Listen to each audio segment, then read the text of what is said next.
Tuhan, hampiri takhta kasih karunia Tuhan. Pada saat pagi ini, Tuhan bertakhta di atas pujian umatnya. Amin. Waktu dia bertakhta, Tuhan urusi urusan yang menjadi urusanmu, yang selama ini engkau gumuli dan engkau tahu engkau butuh bantuan Tuhan. Mari masuk, mari bicara. Mari katakan sesuatu yang kau tahu engkau butuh Tuhan. Tell the truth. Jujur mengatakan, Tuhan tolong aku. Bela aku. Bebaskan aku. Aku ingin menikmati Engkau Tuhan di sepanjang hari hidupku. Bukan kata orang aku mengenal Engkau, tapi mataku, hidupku sendiri ketemu Engkau. Di sepanjang hari hidupku. Mari Tuhan, Engkau bicara. Mari Engkau sampaikan isi hatimu kepada umat-Mu di tempat ini. Supaya setiap kami yang hadir pulang tidak pernah kosong, tapi mendapatkan anugerah demi anugerah Tuhan. Kemenangan demi kemenangan dan daripada-Mu. Bicara Tuhan Roh Kudus. Buat setiap kami mengalami perjumpaan dengan Engkau sepanjang ibadah pada saat ini. Terpujilah Engkau Tuhan, di dalam nama Tuhan Yesus. Yang percaya, katakan amin. Amin. Berikan kemuliaan bagi Tuhan Yesus. Silakan duduk jemaat Tuhan yang dikasihi Tuhan. Shalom. Luar biasa, saya kembali di tengah-tengah jemaat GBI Verazim, sebuah gereja yang luar biasa yang dipakai Tuhan. Dan saya percaya ini gereja tidak akan pernah berhenti, terus bergerak, terus bergerak, terus bergerak, dan terus bergerak. Amin. Hari ini Tuhan beri saya satu tema, dan tema ini saya gumuli, saya tanya Tuhan, how to describing, bagaimana menjelaskan kepada umat-Mu tentang tema ini. Waktu Pak Gembala katakan, ini temanya apa? Saya tanya Tuhan, how, bagaimana supaya jemaat yang hari ini hadir itu pulang enggak kosong, tapi mendapatkan berkat demi berkat. Bapak Ibu sekalian, kita mulai dengan sebuah ayat di Alkitab, 1 Tesalonika pasal yang kelima ayat yang ke-23. 1 Tesalonika pasal 5 ayat yang ke-23. Dalam terjemahan TB, terjemahan baru mengatakan, semoga Allah damai sejahtera menguduskan kamu seluruhnya. Dan semoga roh, jiwa, dan tubuhmu terpelihara sempurna dengan tak bercacat pada kedatangan Yesus Kristus Tuhan kita. Dalam terjemahan bahasa Indonesia sehari-hari mengatakan, semoga Allah sendiri yang memberikan kita sejahtera, menjadikan kalian orang yang sungguh-sungguh hidup khusus untuk Allah. Semoga Allah menjaga dirimu seluruhnya, baik roh, jiwa maupun tubuhmu, sehingga tidak ada cacatnya pada waktu Tuhan kita Yesus datang kembali. Artinya Bapak Ibu sekalian, di akhir hidup kita dalam pengiringan hari ini dan seterusnya ada akhirnya, yaitu Tuhan meminta berharap roh, jiwa, tubuh kita sempurna, tak cacat, tak celah. Kita tidak hanya sekedar datang ibadah dengan tujuan begitu gini aja, nyanyi sorak-sore, tapi tujuan akhir ibadah kita adalah supaya jemaat Tuhan tak bercacat, tak bercelah, sempurna di hadapan Tuhan sebelum datangnya Tuhan yang kedua kalinya. Roh, jiwa, tubuh kita dituntut Tuhan sempurna. Halo? Ada tujuan, ada purpose yang Allah harapkan jemaat alami. Dan gereja adalah tempat di mana roh, jiwa, tubuhmu dibentuk Tuhan going day by day sempurna. Firman Tuhan disampaikan berulang-ulang, pujian penyembahan dinyanyikan berulang-ulang supaya roh, jiwa, tubuhmu itu going better, sempurna day by day. Dan kelak waktu Tuhan datang yang kedua kalinya, engkau ditemukan tak bercacat. Katakan amin. Itu aku mau Tuhan. Amin. Ayo berkata, aku mau seperti itu Tuhan. Oh puji Tuhan. Oke, kita mulai. Bagaimana yang dimintakan oleh Tuhan? Ya memang benar. Untuk menyambut kedatangan Tuhan, maka jiwa kita, jiwa itu mental sebenarnya. Bahasa lain dari jiwa itu mental. Mental kita diminta Tuhan tak bercacat, kudus, sempurna di roh, di jiwa kita. Bapak Ibu sekalian, Alkitab mencatat tentang beberapa orang yang mengalami problem dengan jiwa. Dan saya berdoa supaya jemaat di tempat ini belajar dari tokoh Alkitab atau figur Alkitab yang dituliskan. Sebab Alkitab itu disebutkan untuk mendidik, mengajar, membimbing kita kepada kebenaran yang memerdekakan kita. Kalau kita ignore Alkitab, Anda sedang tersesat. Jadi Anda harus mengerti bahwa Alkitab tujuannya agar supaya kita menjadi orang yang lebih baik lagi, perfect, sempurna, tak bercacat, dan tak bercela. Dan biarlah Alkitab itu mengajari Anda tentang cara hidup apa yang Yesus ajarkan. Kunci dari semua ini adalah Yesus kok. Alkitab mencatat tentang beberapa tokoh, dan saya tampilkan tokoh-tokoh ini supaya ada studi banding atau perbandingan atau belajar dari pengalaman orang-orang di tokoh ini yang akhirnya Bapak Ibu sekalian jemaat tahu dan bisa mengeksekusi how hidup menjadi perfect, tak bercacat, tak bercela. Bagaimana kita mengalahkan mental ini? Yang pertama yang saya ingin tekankan tentang mental pecundang. Bahasa Inggrisnya loser. Orang yang kalah. Yang pertama, urutannya begini.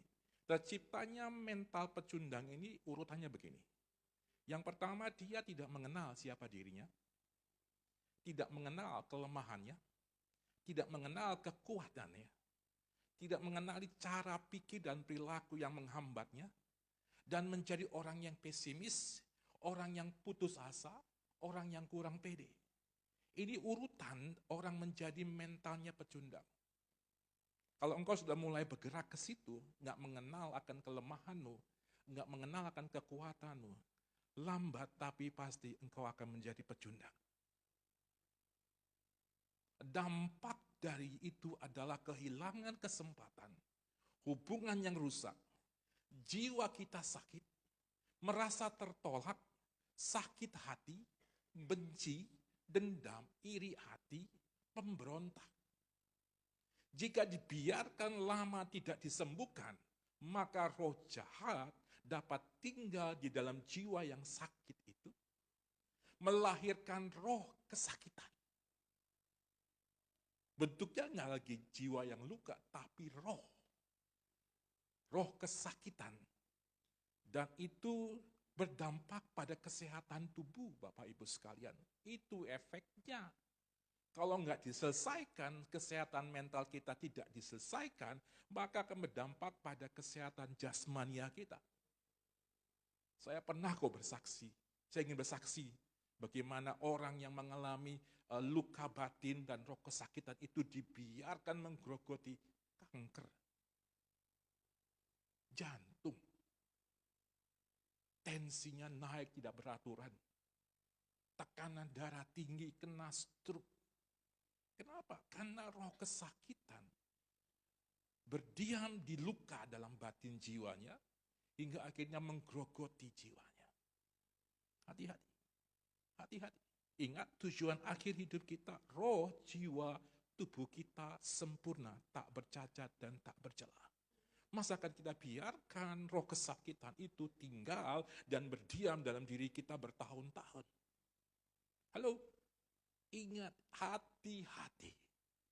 Karena Tuhan menginginkan kita tak bercacat di jiwa kita.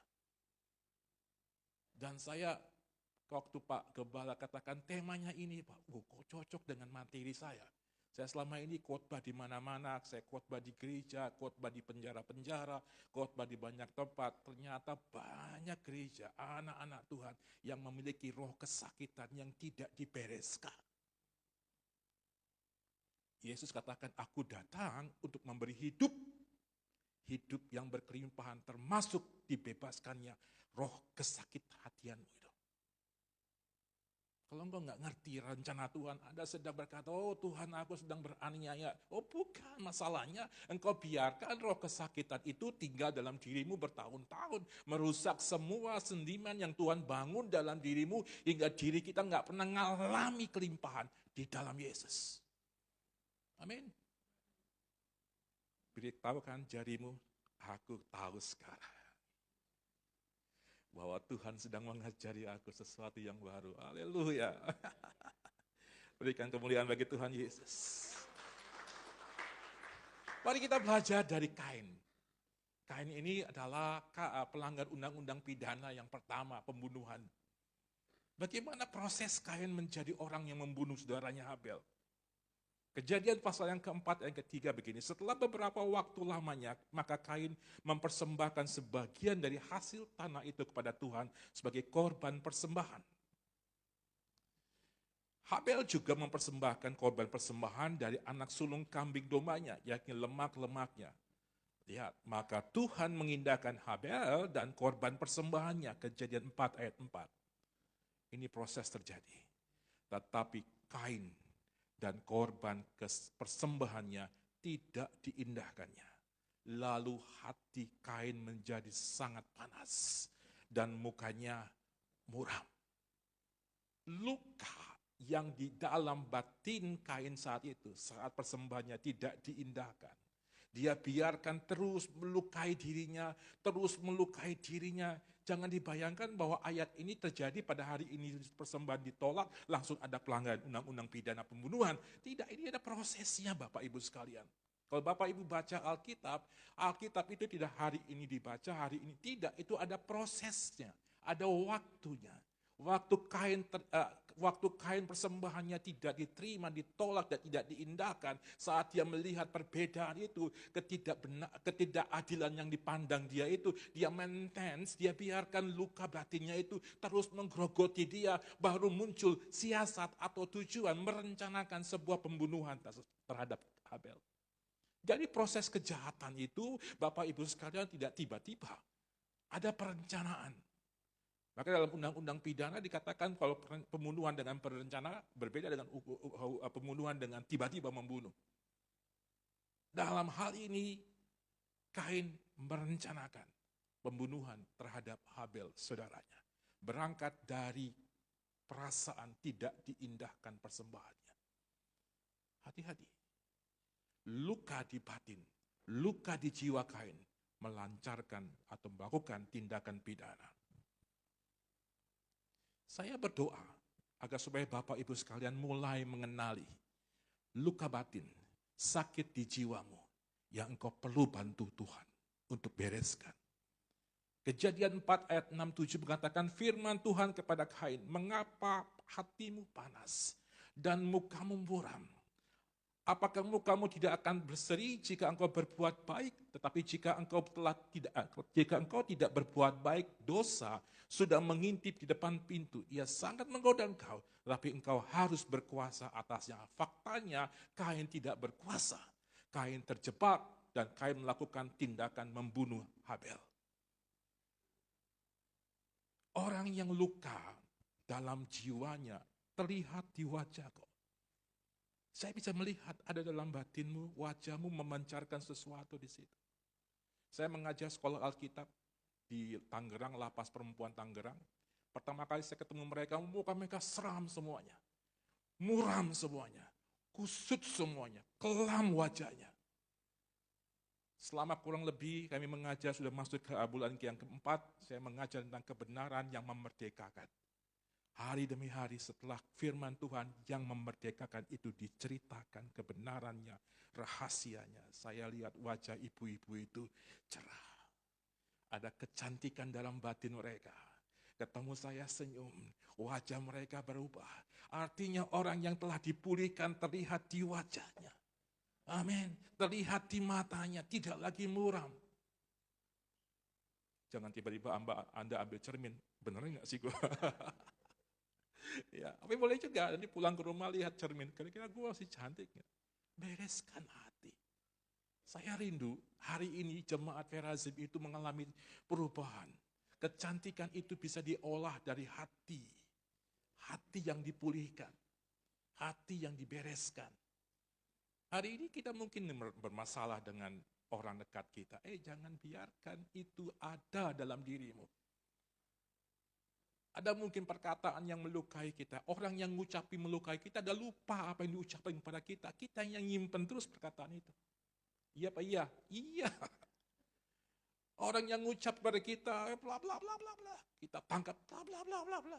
Orang itu mungkin sudah lupa apa yang diucapkan, tetapi kita menyimpannya sebagai kebenaran yang melukai kita. Lama-kelamaan, roh kesakitan akan tinggal dan menguasai diri kita. Lama-kelamaan jiwa kita ditawan oleh roh kesakitan. Saya tidak ingin jemaat di tempat ini mengalami seperti itu. Saya ingin Anda dimerdekakan oleh kebenaran firman Tuhan. Berikan kemuliaan bagi Tuhan Yesus. Cara Kain waktu menghadapi roh kesakitannya begini. Kata Kain pada Habel adiknya, marilah kita pergi ke padang. Ketika mereka ada di padang, tiba-tiba Kain memukul Habel. Lalu adiknya itu lalu membunuh dia. Saudaraku sekalian, jangan salah mengambil tindakan saat kondisi roh kesakitanmu ada. Jangan mengambil tindakan apapun juga waktu engkau marah. Alkitab katakan, jangan biarkan panas hatimu. Waktu engkau mengambil keputusan, bereskan hatimu. Situasi apapun, kondisi di rumah tangga, jangan membuat keputusan saat panas hati. Wow, ya kita manusia normal, kita akan bisa marah. Gak mungkin kita gak marah, pasti ada emosi. Tapi bagaimana Alkitab mengajarkan? Janganlah menyimpan kemarahan sampai matahari terbenam, kata Alkitab. Bereskan segala. Kenapa kalau kita biarkan panas hati, kemarahan, kejengkelan, kebencian itu tinggal melebihi matahari terbenam, itu akan meninggal dalam tidur, akan tinggal dalam batin kita dan terbina di alam bawah sadar kita. Oh haleluya, saya ingin Anda bebas. Siapa yang rindu dimenangkan Tuhan, dibebaskan dari roh kesakitan ini. Lambaikan tangan di hadapan Tuhan. Tuhan, kau lihat tangan yang terangkat. Mereka rindu dibebaskan. Hamba minta di dalam nama Yesus, bebaskan. Amin. Nah sekarang saya bawa jemaat kepada pemenang. Karena saya diberikan tema seperti ini, saya akan beritahukan bagaimana supaya Bapak Ibu sekalian memiliki kemenangan. Begini urutannya. Pemenang itu Anda bisa menjadi orang yang menang. Pertama, kenal Tuhanmu. Seberapa di antara kita terkadang hanya kenal nama Yesus saja, tidak kenal sifat-sifat Tuhan. Tidak kenal Tuhan secara mendalam. Seperti perumpamaan tentang talenta. Satu talenta, orang yang terima talenta satu mengatakan, aku kenal siapa engkau. Tapi sebenarnya dia tidak kenal siapa tuannya. Hanya sok kenal dengan tuannya. Hari ini Bapak Ibu sekalian kenal Tuhan Allahmu. Bukan kata orang, kata Ayub, tapi mataku sendiri ngalami Tuhan. Kekristenan bukan sebuah liturgi, bukan sebuah doktrin yang terbangun. Tapi kekristenan ialah gaya hidup Yesus menjadi gaya hidup kita. Kita menjadi serupa dan segambar dengan Kristus. Cara berpikir kita, cara kita menghadapi masalah seperti Kristus menghadapi masalah. Seperti Daud waktu ada masalah dia mengambil effort, dia minta kepada imam, dia bertanya kepada Tuhan waktu ada masalah, dia bertanya pada Tuhan apa yang aku harus kerjakan. Itulah gaya hidup seorang yang kenal siapa Tuhan. Mengenal diri kita sendiri penting. Agar supaya Bapak Ibu tahu siapa dirimu. Apa potensi yang dimiliki engkau. Apa kelemahanmu. Supaya engkau enggak jadi loser, pecundang, kenali siapa dirimu, kekuranganmu di mana.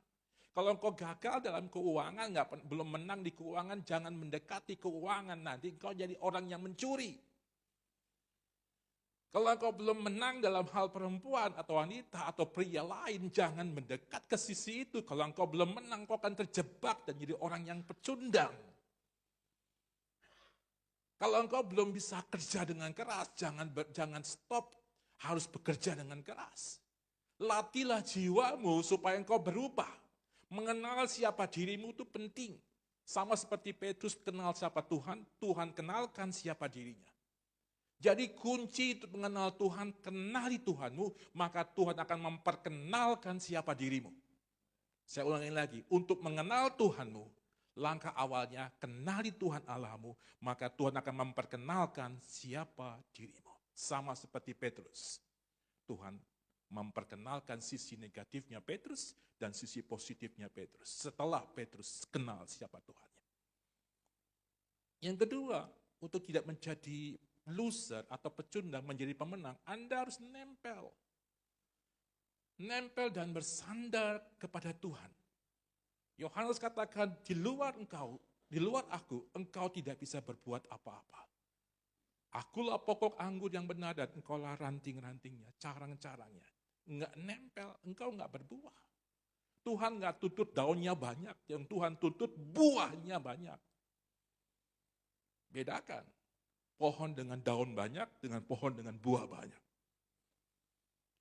Halo? Amin? Nempel. Senggol kiri, lu harus nempel dengan Tuhan.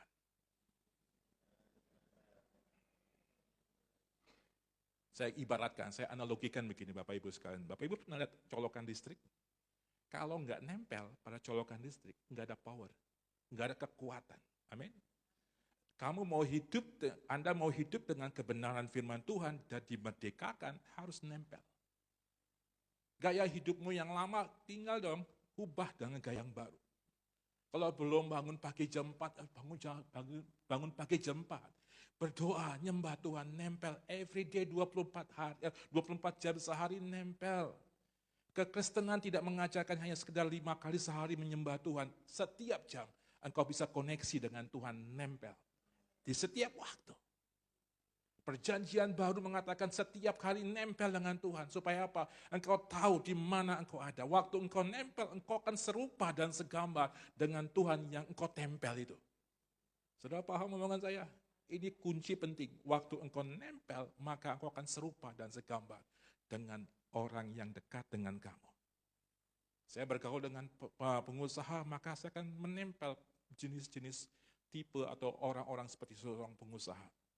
Itu juga mengembangkan pola pikir kita. Dan yang luar biasa, buang semua emosi sampah. Ampuni kesalahan orang yang bersalah, bereskan semua ukiran-ukiran jiwa. Saya sedang punya tema yang baru.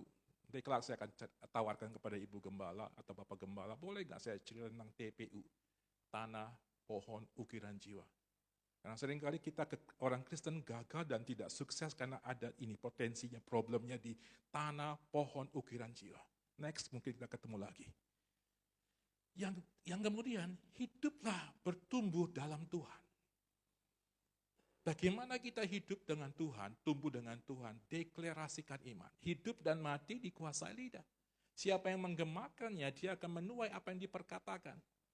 Kalau kita hidupi perkataan Tuhan, hidupi dong.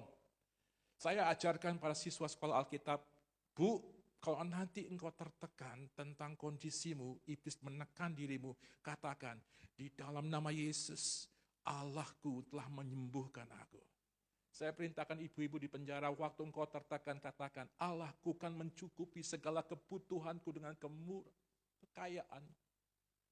Katakan dengan nyanyian, Allahku kan mencukupi, sebab kau besar, perbuatanmu ajaib. Saya perintahkan nyanyi, waktu engkau tertekan, nyanyi pujian penyembahan, katakan perkataan firman Tuhan.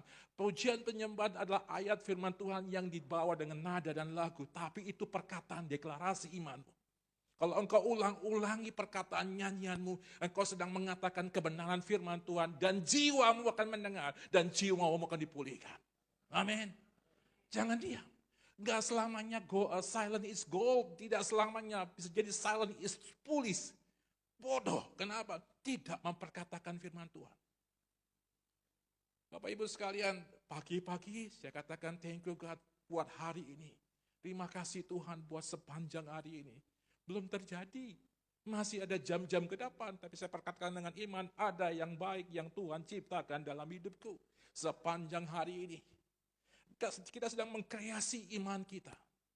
Saya berdoa supaya Bapak Ibu sekalian mengalami kemenangan. Kita belajar dari tokoh Hana. Kalau kita tahu Hana. Hana ini adalah wanita istri daripada Elkana. Dan dia di madu, dan madunya Penina namanya. Dan Penina punya anak, Hana tidak. 1 Samuel pasal yang ke-1 ayat yang ke-3.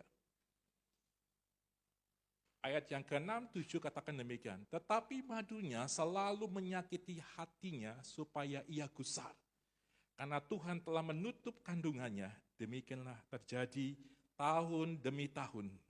Setiap kali Hana pergi ke rumah Tuhan, Penina menyakiti hati Hana, sehingga ia menangis dan tidak mau makan. Wow, saudaraku sekalian, coba rasakan perasaan Hana. Dia tidak punya anak. Dalam tradisi kebudayaan Yahudi atau culture tradisi Yahudi, wanita yang tidak punya anak di zaman Hana itu adalah orang yang dikategorikan, aduh kasihan deh gitu. Dan Hana tidak punya anak. Rasa sakit Hana itu digambarkan dalam ayat yang kemudian. Di ayat yang ke-10 ayat ke-11, cara Hana menghadapi roh kesakitan. Lihat baik-baik Bapak Ibu sekalian. Ini cara Hana menjadi pemenang. Bahkan lebih dari pemenang. Amin. Lihat. Dan dengan hati pedih ia berdoa. Dia berdoa. Waktu hatinya pedih dia berdoa. Dia tidak gosip, dia tidak lari, tapi dia berdoa kepada Tuhan. Sambil menangis. Alkitab katakan Allah dekat dengan hati yang remuk redam. Hana menangis, Hana bernangis, Hana ngomong, Hana berdoa kepada Tuhan, dan dia belum berhenti di situ. Hana bernazar. Wow. Tidak hanya dia doa, tidak hanya dia nangis, tapi Hana juga bernazar.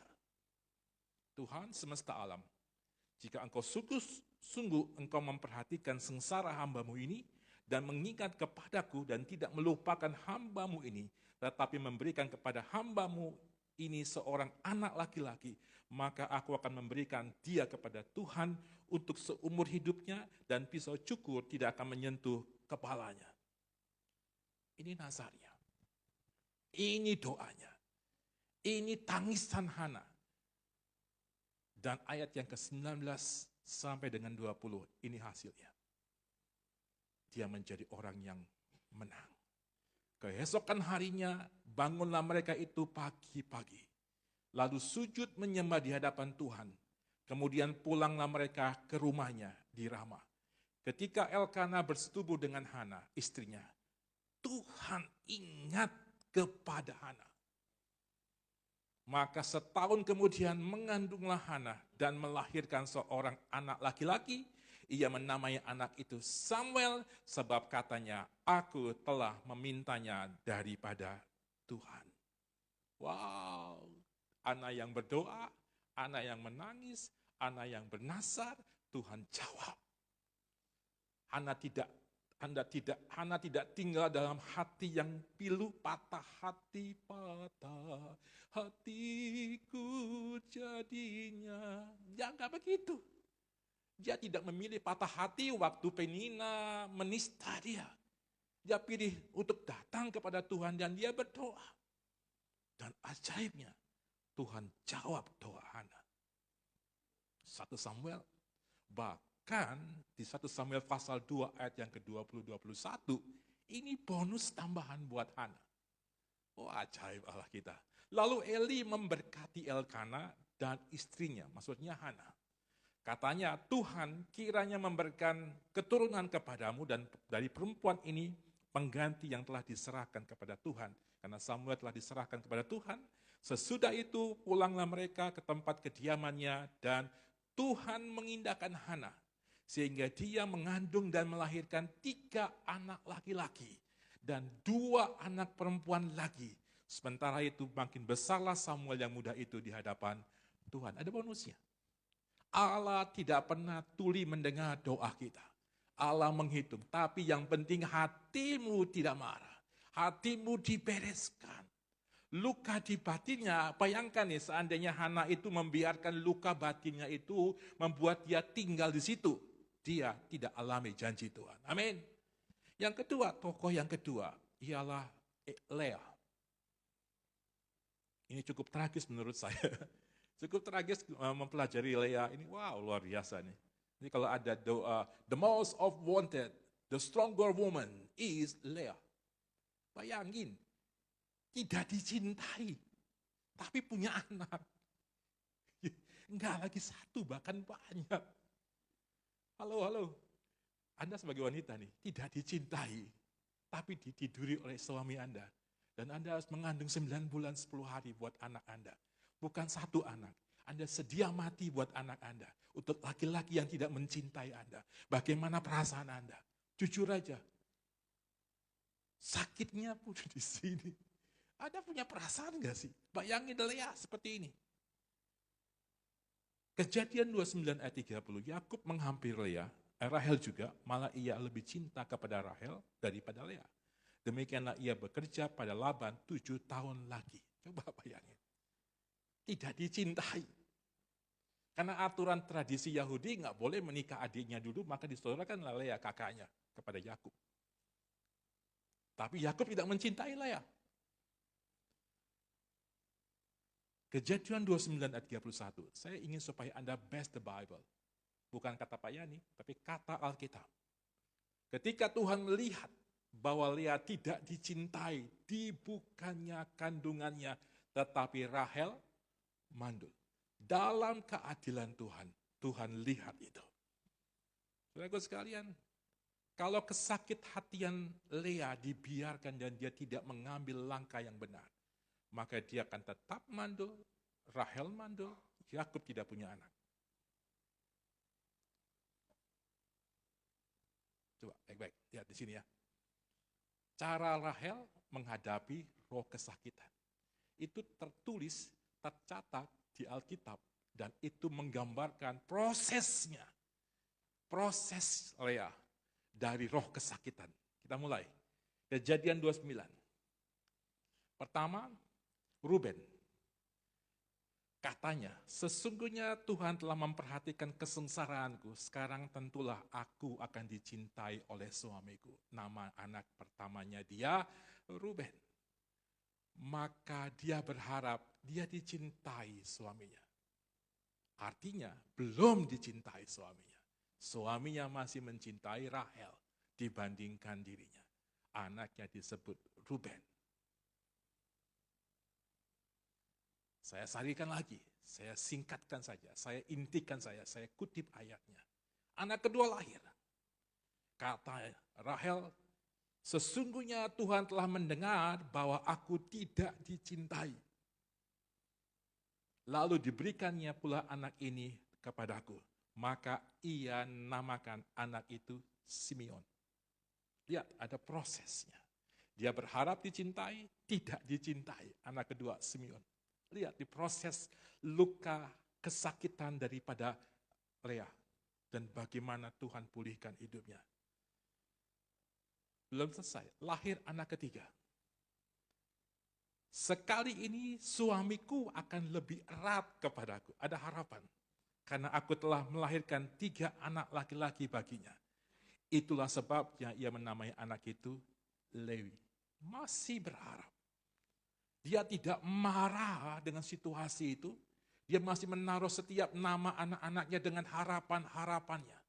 Dia taruh nama Ruben, Simeon, Lewi. Dan semua itu punya nama. Saya ingin Bapak Ibu lihat bagaimana proses Lea mengalami kemenangan dari roh kesakitannya.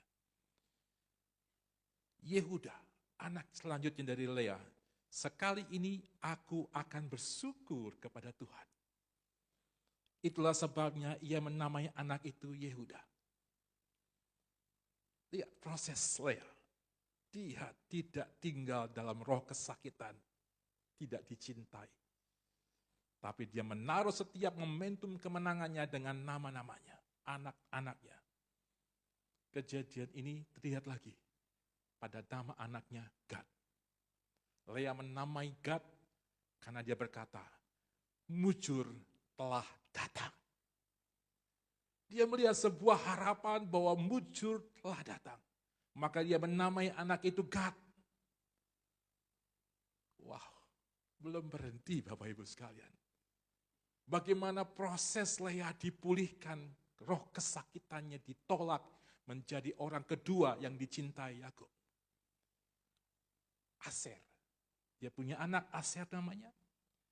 Aku ini berbahagia artinya. tentulah perempuan-perempuan akan menyebut aku berbahagia. Lihat, ada gradasi pertumbuhan perubahan dari orang yang melo, akhirnya dia mulai berangkat menyebut dirinya berbahagia. Lea mulai kalahkan roh kesakitannya. Ajaibnya di nama anak laki-laki terakhirnya, Zebulon. Dia katakan anak ini namanya Zebulon.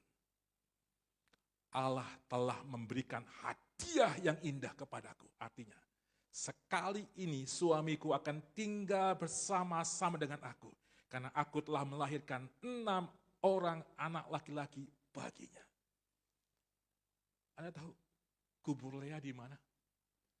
Kubur Lea akhirnya dia dikuburkan satu lokasi dengan Abraham, Sarah, Yakub.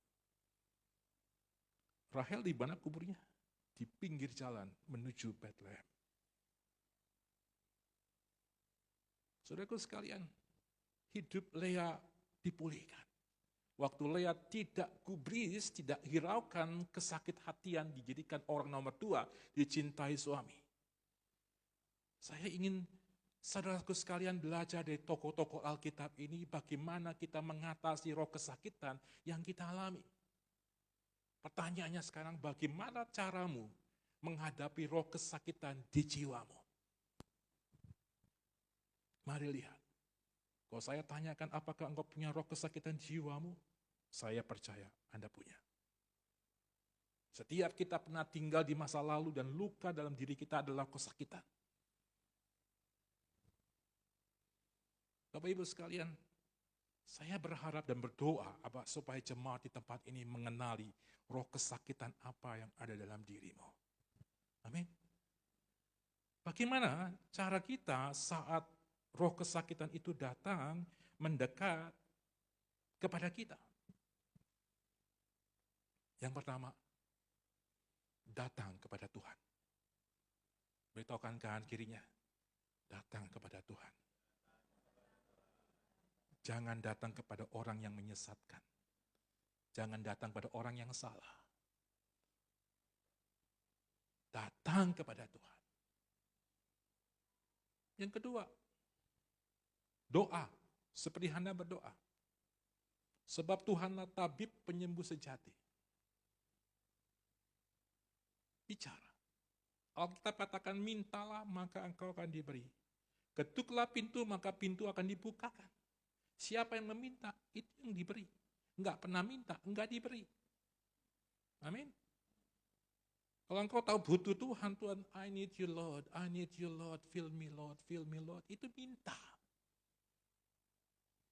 Kalau perlu bernazar. Kalau perlu bernazar. 2, selanjutnya, jangan jemu-jemu. Teruslah berdoa. Teruslah berdoa. Alkitab kata, janganlah kau jemu-jemu berdoa. Berdoa. Hari ini belum dijawab jawaban permintaan doamu, terus doa. Ampuni kesalahan orang yang bersalah kepada engkau. Jangan biarkan emosi sampah itu tinggal dan membuat roh kesakitanmu itu terus mengikat. Satu hari engkau biarkan engkau mengampuni, mungkin cuma satu tali yang mengikat dirimu. Satu hari, satu tali. 2 hari, 2 tali mengikat. Berhari-hari akan mengikat semakin kencang ikatan roh kesakitan itu. Setahun akan mengikat dirimu. Maka kata Allah dalam doa Bapa kami, ampunilah kesalahanku seperti engkau telah mengampuni. Ampunilah kesalahanku supaya aku diampuni. Karena aku telah mengampuni. Jadi Bapak Ibu sekalian, dalam kekristenan, hal memberi, mengampuni adalah bagian perintah Tuhan. Kalau kita biarkan dan menyimpan roh kesakitan itu bahaya. Bahaya sekali. Dan ayo, sekarang kita move on. Yang punya pacar dulu, pernah dilukai oleh pacarnya. Udah tahun-tahun, udah bertahun-tahun, dia mungkin sudah lupa siapa kita. Kita masih biarkan fotonya dia, setiap kali dengar wajahnya, ingat wajah dia, ingat nama dia, luka dalam batin kita muncul. Hai, saya ingin bilang itu namanya hope block. Bukan lagi goblok, tapi itu namanya hoblok. Itu gradasi kebodohannya lebih tinggi daripada goblok. Gitu. Kenapa? Buat apa? Yang lalu biarlah berlalu. Yang kita tinggal sekarang bersama kekasih kita, istri kita, suami kita. Hidupi hari ini. Buat apa kita tidak move on di situ? Amin. Hidup baru dalam Tuhan. Hidup baru dalam Tuhan. Hidup baru dengan Tuhan artinya mulai hidup dengan cara yang baru. Tinggalkan caramu yang lama. Sekali lagi, kekristenan ada akhir. Dia hidup ketemu dengan Tuhan. Dan kita tinggal serumah di rumah Bapa. Tapi tinggal di rumah Bapa berurusan dengan hari ini. Roh, jiwa, tubuhmu sempurna, tak bercacat, tak bercela. Tutup Alkitabmu. Saya ingin Anda jujur. Saya ingin Anda jujur. Saya tidak tahu bagaimana imam musik bawa pujian ini. Saya ingin supaya setiap umat di tempat ini berurusan dengan Tuhan. Di tengah-tengah kita ada hamba-hamba Tuhan yang akan menopang Anda. Saya berdoa hadirat Tuhan yang kencang ini membantu Anda membereskan roh kesakitanmu. Kalau engkau perlu dan engkau perlu bantuan Tuhan, engkau tinggal bilang, angkat tangan di hadapan Tuhan. Mari jemaat Tuhan, jujur berkata, bahwa engkau perlu Tuhan. Ya masatakaramaya shikitamaya. Engkau yang butuh Tuhan, kau boleh angkat tangan di tempat engkau duduk saat ini. Saya akan berdoa buat Anda. Saya akan berdoa buat Anda. Engkau yang masih bergumul dengan roh kesakitanmu di jiwamu. Kau masih marah dengan pasangan hidupmu. Kau masih berurusan dengan jiwa-jiwa seperti ini. Aku ingin ajak engkau bereskan. Amin. Kau masih marah dengan masa lalumu, dengan orang tuamu. Engkau butuh tolong Tuhan. Kau bereskan. Jangan tinggalkan ruang ibadah ini tanpa engkau bereskan. Hari ini adalah sebuah pintu kesempatan. Engkau marah dengan kemiskinan yang kau pernah tinggal. Engkau marah dengan orang tuamu waktu engkau masih kanak-kanak remaja. Engkau miskin, gak menikmati apa yang orang lain nikmati. Dan engkau marah pada papamu, mamamu. Dan engkau berkata, aku orang yang miskin. Engkau tinggal dengan kemiskinan itu. Engkau gak ngalami breakthrough keuangan karena kemiskinan. Dan engkau marah pada orang tuamu. Itu roh kesakitan hatian. Itu roh kesakitan dalam dirimu. Bereskan. Kalau orang tuamu masih hidup atau sudah dipanggil Tuhan, katakan, Tuhan, aku mengampuni ayah ibuku yang pernah tidak membawa aku dibandingkan orang lain dalam sejahtera. Kalau engkau tinggal dengan kehidupanmu saat ini, dengan temanmu, orang dekatmu, engkau mengalami gesekan di situ. Bereskan saudaraku sekalian. Jangan biarkan mental, jiwa yang sakit, emosi sampah ini terus tinggal dalam dirimu. Akan bau, akan merusak dirimu. Ya maya satakaramaya si. Ya takaramaya shike takaramaya sada. Tuhan, kau lihat tangan yang mengangkatnya. Hamba minta Tuhan di dalam nama Yesus. Mari jemaat Tuhan yang mengangkat tangan, kau boleh berdiri di tempat di mana engkau duduk saat ini. Saya minta tolong Ibu Gembala, Bapak Gembala, hampiri mereka. Beri kekuatan, urapi mereka. Katakan stronger bersama Tuhan Yesus. Urapi, urapi, urapi. Bela Tuhan, bela Tuhan, bela. Bebat. Kalau engkau mau peluk, peluk, peluk. Saya terbatas waktu, saya minta Ibu Gembala atau pendoa mulai hampiri, datangi. Dia saudaramu, dia saudarimu, dia orang dekatmu, dia jemaat yang saat ingin bertumbuh dalam pergumulan butuh tolong Tuhan. Datangi. Doakan.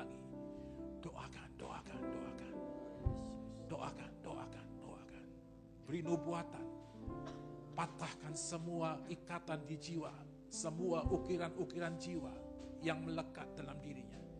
patahkan, patahkan, patahkan, patahkan, patahkan, patahkan. Biar hari ini Roh Tuhan yang membereskan, membebat luka batin, membebat segala hal yang melukai. Saya berdoa, semua baik pemusik, WL, singer berurusan dengan Tuhan. Para penari, semua pelayan-pelayan Tuhan di tempat ini, anak-anak Tuhan mulai berurusan dengan Tuhan. Tuhan kau lihat Tuhan, jawab Tuhan, jawab. Syakaralabaya siti kinakaralabaya siti. Yana karalabaya shekete karabaya. Bebaskan roh Tuhan, bebaskan. Semua roh kesakitan berhenti di dalam nama Tuhan Yesus. Semua dakwaan-dakwaan berhenti di dalam nama Tuhan Yesus. Semua tuduhan-tuduhan iblis dipatahkan di dalam nama Tuhan Yesus. Roh Tuhan membebaskan semua belenggu yang mengikat umat-Mu di tempat ini. Tidak ada satupun yang pulang dengan tanpa mengalami kemenangan dalam Tuhan. Di dalam nama Tuhan Yesus. Mari kau jawab, mari kau jawab, mari kau berikan kemenangan bagi umat-Mu Tuhan. Di dalam nama Tuhan Yesus. Di dalam nama Tuhan Yesus. Hamba percaya Tuhan. Hari ini kekuatan, kemenangan dalam Tuhan terjadi di tempat ini. Terpujilah Engkau Tuhan. Hamba mataikan semua firman-Mu. Dan hari ini kami pulang dengan sorak-sorai kemenangan. Amin. Kami telah disembuhkan. Amin. Roh kami bersuka cita. Amin. Roh kami dibaharui. Amin. Di dalam nama Tuhan Yesus. Yang mengalami kemenangan di dalam Yesus. Berikan kemuliaan. Tepuk tangan yang meriah bagi Tuhan Yesus. Terpujilah Engkau Tuhan. Segala pujian, hormat dan kemuliaan hanya bagi Engkau. Haleluya.